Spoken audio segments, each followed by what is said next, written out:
السلام علیکم ورحمۃ اللہ وبرکاتہ۔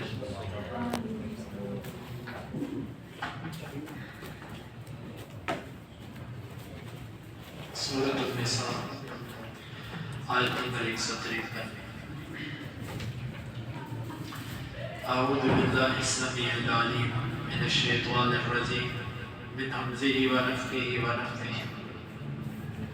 یسألک، آپ سے سوال کرتے ہیں، اہل الکتاب، اہل کتاب، ان یہ کہ تنزل، آپ اتاریے، علیہم ان پر، کتابہ، ایک کتاب، من السماء، آسمان سے، فقط، پس تحقیق، سألوا، انہوں نے سوال کیا، موسیٰ علیہ السلام سے، اکبر، زیادہ بڑا، من سے، ذالک، اس، فقالوا، پس انہوں نے کہا، ارینا، ہمیں دکھاؤ، اللہ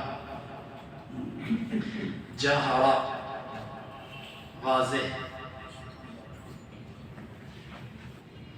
فاخذتہم، پس پکڑ لیا انہیں، الصاعقہ، چیخ نے، بظلمہم، ان کے ظلم کی وجہ سے، ثم پھر، اتخذوا، انہوں نے بنا لیا، العجل، بچڑے کو، من بعد ما، جب جاءتہم، آئی ان کے پاس، البینات، واضح نشانیاں، فعفونا، پس ہم نے درگزر کیا، عن سے، ذالک، اس، وآتینا، اور ہم نے دی، موسیٰ علیہ السلام کو، سلطانہ، غلبہ، مبینہ، واضح۔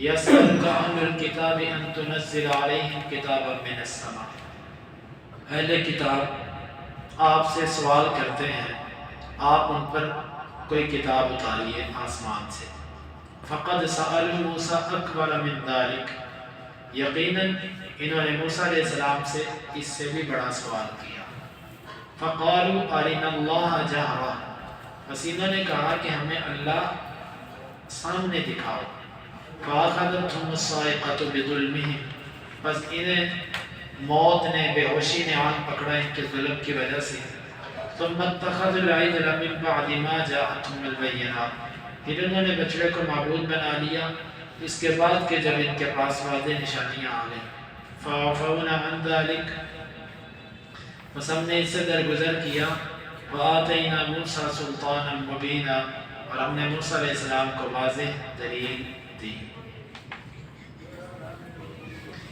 اللہ کے نبی صلی اللہ علیہ وسلم سے جس طرح مشرکین مکہ مختلف سوالات کرتے تھے، اہل کتاب بھی سوالات کرتے تھے،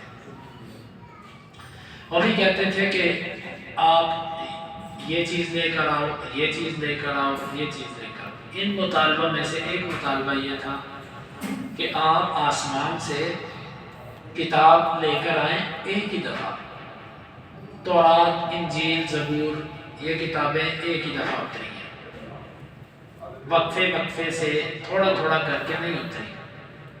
تو یہ جو قرآن تھوڑا سا اترتا ہے، پھر تم کہتے ہو آج پھر نئی وحی آ گئی، تھوڑے دنوں بعد کہتے ہو پھر نئی وحی آ گئی، یہ کیا ہے؟ اس طرح کرو، ایک ہی دفعہ ہمارے سامنے آسمان سے کتاب لے کر آؤ۔ یہ بڑا عجیب قسم کا مطالبہ تھا۔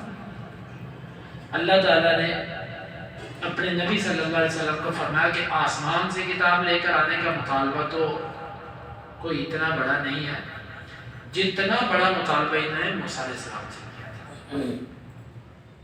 مطلب یہ ہے کہ یہ لوگ مطالبے کرتے ہیں، اصل ماننے والا جو ہوتا ہے وہ مطالبے نہیں کرتا، وہ آئی ہوئی چیز پہ غور و فکر کر کے اس کو قبول کر دیتا ہے۔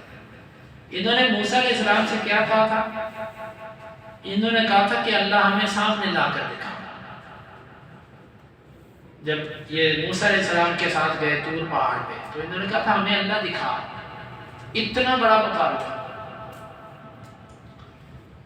فَأَخَذَتْهُمُ الصَّاعِقَةُ بِظُلْمِهِمْ، بس ان کو اللہ تعالیٰ نے اسی وقت ان کے اس ظلم کی وجہ سے موت دے دی، مار دیا ان کو۔ پھر موسیٰ علیہ السلام نے اللہ سے سفارش کی، اے اللہ اگر تو چاہتا تو مجھے اور ان کو اس سے پہلے تو ہلاک کر دیتا، تجھے کون پوچھنے والا ہے؟ لیکن اے اللہ اب اگر تو ان کو مار رہا ہے تو میں پیچھے جاؤں گا تو یہ بنی اسرائیل میرے سے پوچھیں گے کہ ہمارے بندے کدھر گئے، تو میں کیا جواب دوں گا؟ تو پھر اللہ تعالیٰ نے موسیٰ علیہ السلام کی دعا کو قبول کیا اور ان کو دوبارہ زندگی دی۔ تو یہ تو ایسے بے ادب لوگ ہیں جب انہوں نے اللہ کی آواز بھی سن لی، اس جگہ کو بھی دیکھ لیا جہاں پر موسیٰ علیہ السلام پر وحی ہو رہی تھی، اس کے باوجود پھر کہنے لگے کہ اللہ دکھا۔ یعنی بات کرنے کا مقصد یہ ہے کہ جب اللہ کی آواز سن لی انہوں نے تب بھی نہیں مانا، تو اب اگر آپ آسمان سے جا کے کتاب لے بھی آؤ گے تو انہوں نے پھر نہیں ماننا، انہوں نے کوئی اور اس سے بھی بڑا مطالبہ کر دیا۔ نہ ماننے والا بندہ یوں بہانے کرتا ہے۔ ثم اتخذوا العجل من بعد ما جاءتهم البينات۔ اچھا یہ کہتے ہیں کہ آسمان سے کتاب لے کر آپ پھر مانیں گے، چلو موسیٰ کی کتاب تو مانتے ہیں نا، تو موسیٰ کے کتاب اور اس کی نشانیوں کے آ جانے کے بعد انہوں نے بچڑے کو معبود کیوں بنایا؟ اگر یہ ماننے والے ہوتے تو موسیٰ کی نشانیاں دیکھنے کے بعد پھر بچڑے کو پوجنے لگ گئے۔ اس سے معلوم ہوتا ہے کہ یہ ماننے والے نہیں ہیں، یہ ماننے والے ہوتے تو کبھی بھی ایسا نہ کرتے۔ فَعَفَوْنَا عَنْ ذَلِكَ، ہم نے اس سے بھی درگزر کیا، اس سے بھی ہم نے درگزر کیا۔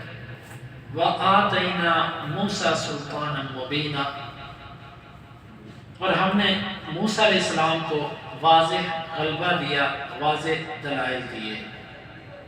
باقی اگلی آیت میں اللہ تعالیٰ نے ان کے مزید جو عہد شکنیاں تھیں اور نافرمانیاں تھیں اس کا بھی ذکر فرمایا۔ اللہ تعالیٰ سے دعا ہے اللہ تعالیٰ ہمیں سمجھنے کی توفیق عطا فرمائے۔